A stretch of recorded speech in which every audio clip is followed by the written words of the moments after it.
Hi, everybody. Today is Wednesday, March 7th, 2026. We're from brother Laith Marouf here with us. Welcome back, Laith. Thank you very much for having me, Nima. Laith, let me start with the situation in Lebanon. Where are you right now, and what's going on in Lebanon? Yeah, we were just in Nabatea city, which is the major city in the south of Lebanon, in the middle center zone. And there was a lot of drone and jet fighter activities. We had to move. We've been doing a tour in the region around Nabatea to film some of the massacres and the damage that has been conducted over the last 7 days.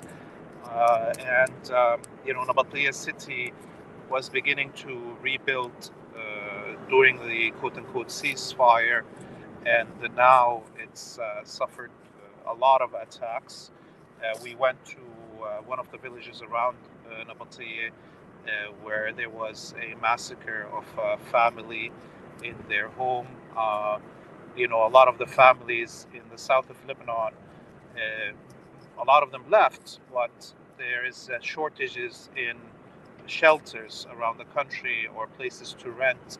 So some people are unable to find something affordable that they can rent, and or they're choosing to stay in their homes. This is one of those families that decided that they want to stay home because they couldn't afford renting anywhere else, and they didn't want to stay in the street. And so we went to the house that was attacked. They were in it. It was a three-floor house that was totally destroyed, and the whole block around it was damaged. The children were martyred. They couldn't find the woman's body until the next day because there was so much rubble on top of it. But this is now, the main target of the Zionists is to attack the civilians and civilian infrastructure because they are unable to conduct any successful military activities against the warriors of Hezbollah in the south. Is the war happening on the ground in the southern part of Lebanon? Yeah, every day the Zionists attempt to invade the villages in the south, like Kafar Kila, Khiam, and others, and every day they get repelled. Even yesterday, they attempted to enter from Odeise village, and they were repelled. Like on an average daily, there's two Israeli tanks or APCs that are destroyed by the resistance. So, we're reading right now in the Zionist media all these analysts, military analysts, talking about how they miscalculated. They thought that Al Radwan forces, which are the offensive forces of Hezbollah, that they were somehow destroyed during the war, the previous war and the 33-day battle, and or that Hezbollah's caches of missiles and drones were depleted during that battle. Well, what we're finding out right now is that Al Radwan forces are very healthy, and that Hezbollah has a huge amount of weapons still in store. They are using currently newer versions of drones, not only that are doing surveillance and or being suicide drones. We are seeing drones that are carrying on them missiles and specifically anti-tank, anti, you know, um, missiles that are for armor, to pierce armor. So these drones are firing these armor-piercing missiles on tanks behind the border. So and also we are seeing Hezbollah use newer versions of the ATGMs that they have. The Almaz 3, which is an Iranian ATGM, and they are firing it upwards of 20 kilometers away from the border and hitting gatherings of Israeli soldiers and tanks inside occupied Palestine. So there is no safe gathering zone for the Zionist forces in North Palestine. It seems that the range of missiles, of Hezbollah missiles, have been increased so far, and they're hitting deep into the Russian, into the Israeli soil, Israeli territory, because we've learned yesterday, if I'm not mistaken, there was a missile going to Tel Aviv. What do we know about the range of the missiles that Hezbollah is using right now? Yeah, so this area south of Tel Aviv that was hit, so it's not even north of Tel Aviv or inside Tel Aviv, it's south of it. That's like more than 160 kilometers south of the border of Lebanon. So clearly Hezbollah has strategic ballistic missiles and is firing them. So I think the Zionists right now are in a shock status. They not only are they losing the battles in the south of Lebanon in an area that was completely destroyed during the quote-unquote ceasefire. There's no vegetation cover. There's no houses, and also they've lost two battles in the Beqa Valley where they thought, coming from the soft side of Lebanon with the protection of the Wahhabi death squads in Syria, that they'll have a better chance. They also lost two battles there. And now we're seeing, as you mentioned, Hezbollah hitting with strategic missiles targets that are in the what could be considered the southern part of the Zionist colony. And so, all of these are surprises for the Zionists. All of these also show us how the resistance in the 15 months of the so-called ceasefire seemed to have purposefully played dead, okay, or purposefully played ambiguity, didn't speak in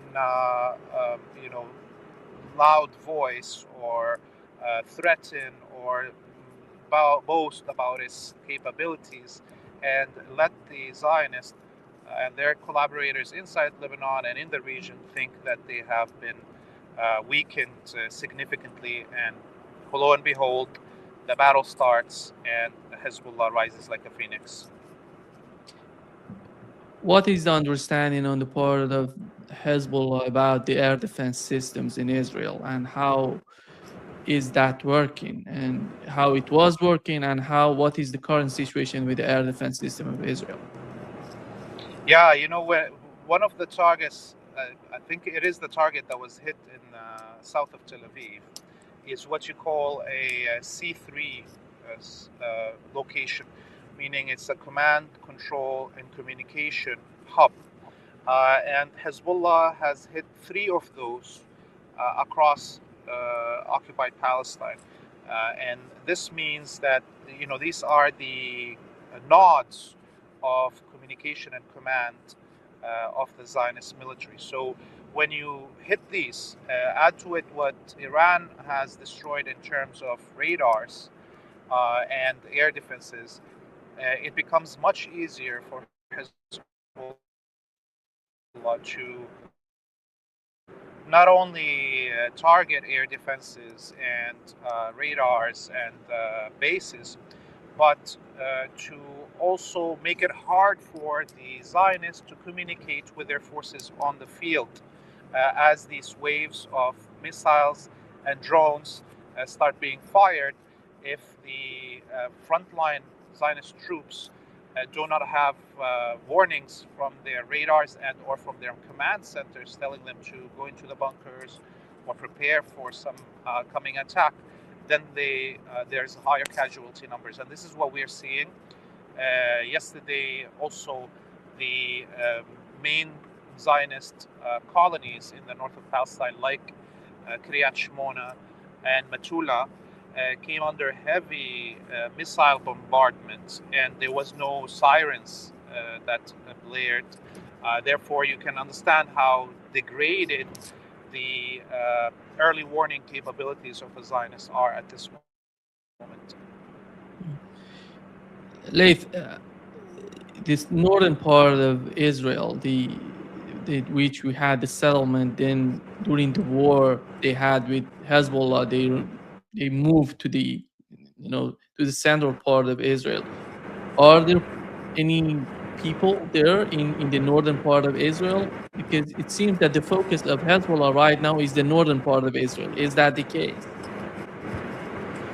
Yeah, definitely the focus of Hezbollah is the northern colonies, although they've been hitting major command and control targets in Haifa, in Safat, and in Tel Aviv, as we spoke about it just earlier.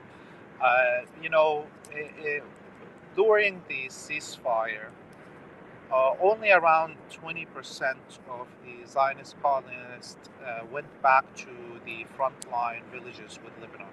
So, although there was 15 months where Hezbollah didn't target these colonies, the colonists themselves didn't want to go back. They didn't believe their own government saying it's safe.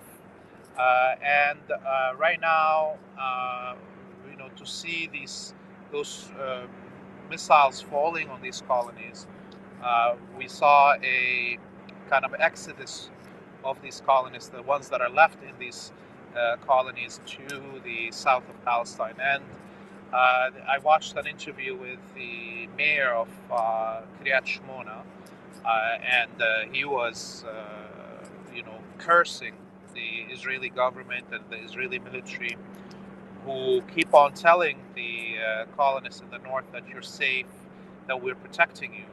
And he was talking through the Israeli media about how the air defenses in and around Kiryat Shmona are not active, that Hezbollah's missiles are just landing without interceptions, and that the drones are flying constantly.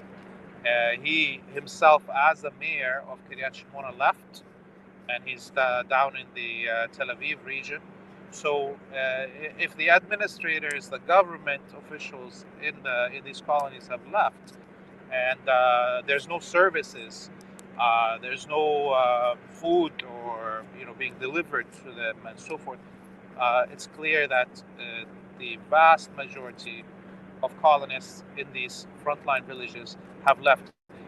One last thing I would say about these colonies is that almost all the colonies in the Golan Heights and on the front lines with Lebanon are actually military colonies.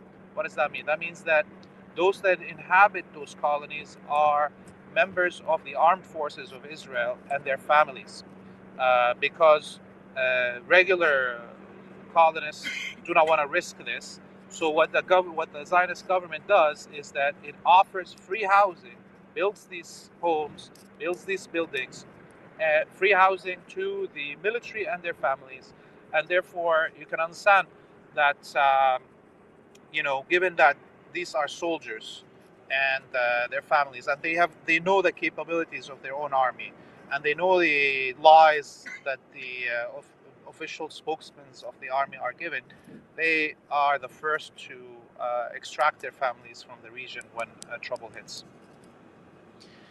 Laith, it seems that they're using Al Jolani, the head of HTS, to put pressure on Lebanon. And what is the difficulties that Hezbollah is facing internally in Lebanon? Yeah, I mean, when Syria fell in December 2024, there was beginning of the worry that the Zionists will use these Wahhabi death squads to invade Lebanon and achieve what they couldn't achieve. So we had a dry run last year when the Wahhabi death squads were ethnically cleansing the Shia and Alawi populations in the coast of Syria. And they attacked Hosh Said Ali, which is a village right on the border in the north of Lebanon, on the border with Syria. It's like half the village on both sides of the border. And at that time, the HTS elite units, the red bandanas they call them, crossed into Lebanon, and the Lebanese military just fled, left the scene, and left the villagers and the village to its fate. And at that point, the tribesmen, the clans in the area, picked up their guns and fought back, defeated the elite units of HTS, entered into Syria, and liberated three villages on the Syrian side that are Shia. And this is when it was clear if the red bandanas of HTS are unable to fight even tribesmen in Lebanon, that they don't have much hope of actually fighting the elite units, for instance, of Hezbollah and so forth. The only thing that stopped the tribesmen, the clans in North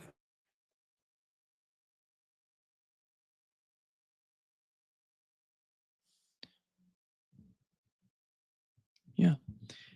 It seems that you've lost Laith. He's in his car, and we don't know what Am I is the back? situation. Do you hear Yeah, me? you're back. You're back, Laith. Hello? I can hear you, Laith. I can hear you. Hello?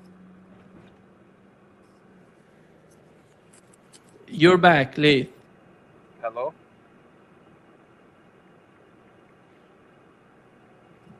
Yeah, I can hear you, Laith.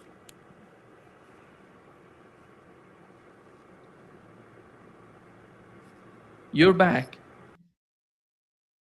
Yeah. It seems that he was, I believe that he's going to be back in a minute. And let me just ask him what is the, but I believe that he's going to be back. What's going on right now?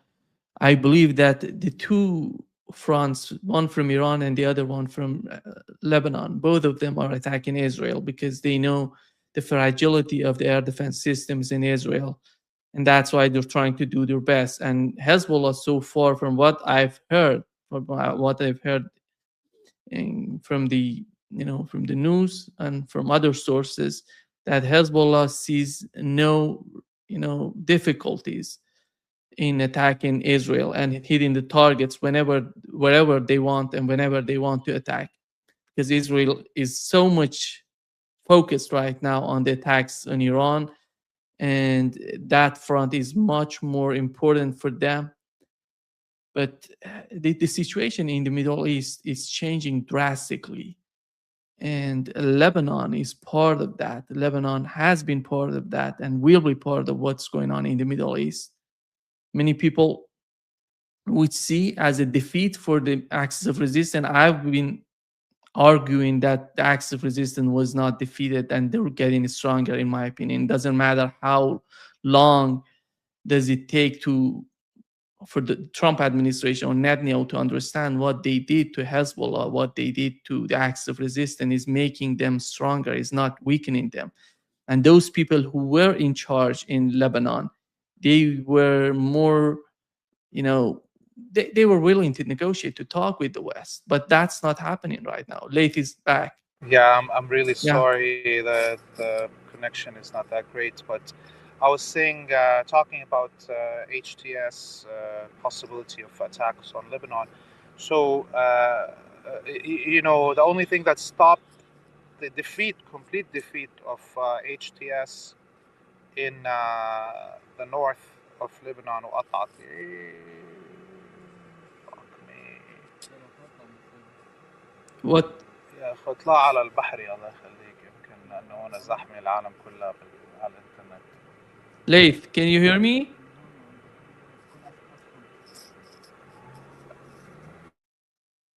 Yeah, it seems that still. Yeah.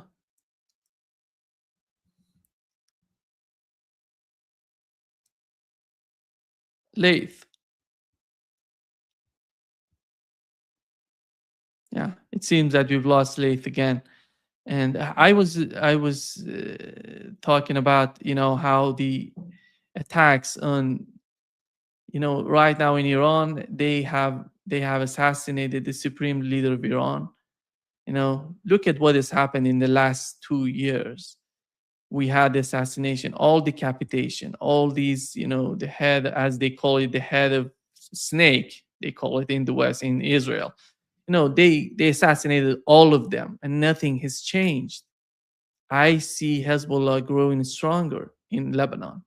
And the Lebanese government is not in a good position right now. They're trying to negotiate with France. They're trying to talk with, and nobody cares about Syria anymore. Syria doesn't have any sort of leverage right now. They're using Syria to destabilize Lebanon. But that's not going to be the solution for Israel. And the whole case of the Middle East and what's going on, at the Arab states right now, our understanding, without resistance, they're going to be the next target. And nobody's there to help them, to defend them. The war is proving all these sort of understandings that we were talking about it. It doesn't matter if you attack Iran, if you assassinate the supreme leader of Iran, if you assassinate the head of Hezbollah, and if you assassinate Yahya Sinwar, it's all going to backfire on you. You have to find a political solution for what's going on. It's not going to be decided. The solution is not on the battlefield. For the resistance, they know what they want, but you look at what Israel wants, it's impossible. The greater Israel is impossible today because the resistance is growing stronger and the United States is not capable. I think this is the battle. The war between Iran and the United States is one of the last battles of the United States, because this is the United States with all they have going on Iran, attacking Iran, and not being capable so far to do anything important in the case of, to do the so-called regime change, to diminish the Iranian power, military power. They're hitting back. They're hitting back hard. Just, you have to see what is going on in Israel. We know what's going on in Iran because of the footages that are coming out of Iran. And today we've learned from the Red Crescent that more than 20,000 buildings in Iran were hit, mostly civilians, were hit by the attack, Israeli-American attack on Iran. And we don't know what is going on in Israel. The footages are not coming out of Israel, but there is a lot of devastation happening in Israel, and nobody's talking about it. In the mainstream media, they're so silent about what's going on in Israel. They're mostly focused on how the United States is inflicting suffering on Iranian government, Iranian people, but not much about Israel. And that shows how desperate is the situation, in my opinion. And Israel is not going to be capable to continue with the current situation, because today we've learned France and Germany, they're using their reserves of oil. So these are two countries that are not receiving any more Russian gas, and they were receiving all this oil and gas from the third countries. Russian oil getting to Turkey, getting to India, then going to Europe. That's not going to happen. The Strait of Hormuz is closed. Donald Trump yesterday said that they're using mines in that strait. That's a pure lie. Iran didn't use that. They don't need to go that far because they're controlling the Strait of Hormuz without closing it. And this is going to be, and still we don't see the Bab al-Mandab being closed by the Yemenis. That's going to come to the equation as well. If that comes, that would be hugely influential for the global economy. And let's see what would happen. I think this is not going to be a short war, as Donald Trump's trying to argue every time. And, yesterday or the day before, he said that we are about to wrap up the war. But who's going to wrap up the war? You are not the one who decides about it. The foreign minister of Iran said that. I'm not, speculating on that. They're saying that the war, no ceasefire. Literally, Iran said no ceasefire. And they don't care. They don't want to negotiate with the United States anymore. They've been deceived 2 times, and nothing is happening, in in terms of diplomacy. Europe has no leverage, has no power considering diplomacy. And Meloni today condemned, the attack on the girls' school in this primary school in Iran in the first day of attack of the war, and in which that it was 170, kids, mostly from 7 to 12-year-old girls, were killed in that attack. And is that going to change? Is that going to bring a trauma to the Iranian people to change their course, to change their mind, to change their strategy? No, that's not going to happen. Because this is something that nobody in the West seems to understand. I don't know what's going on and why all of these experts, so-called experts, Iranian experts, resistant experts in the West, they're trying to manipulate to gain more money, to gain more, benefit from the West. They don't want to explain what's really happening in the mind of the resistance, in the mind of the Iranian people, and those people who are in power in Iran. They're not going to back down. They're going to fight back, and it doesn't matter if the war goes nuclear. They're talking because the final goal, what is the end game if the United States decides to attack Iran with nuclear bomb, or Israel? It doesn't matter. I will tell you, it doesn't matter, because it's not going to be Japan. These people are not Japanese people. They were fighting against these sort of attacks for many, many years. They know the suffering. They welcome the suffering to respond. And the suffering would make them even stronger than before. They're not going to break these people down.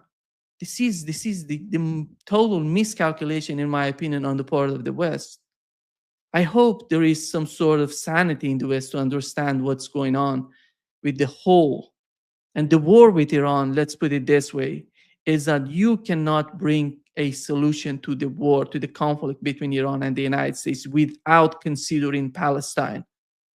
Palestine is the core. Palestine is the main reason of what's going on in Lebanon against Iran, and nobody would accept Israel to capture the West Bank, Gaza, because the final goal right now is to somehow diminish the Iranian power, to do regime change in Iran, because the only country, let's put it this way, the only country that is supporting the acts of resistance right now is Iran.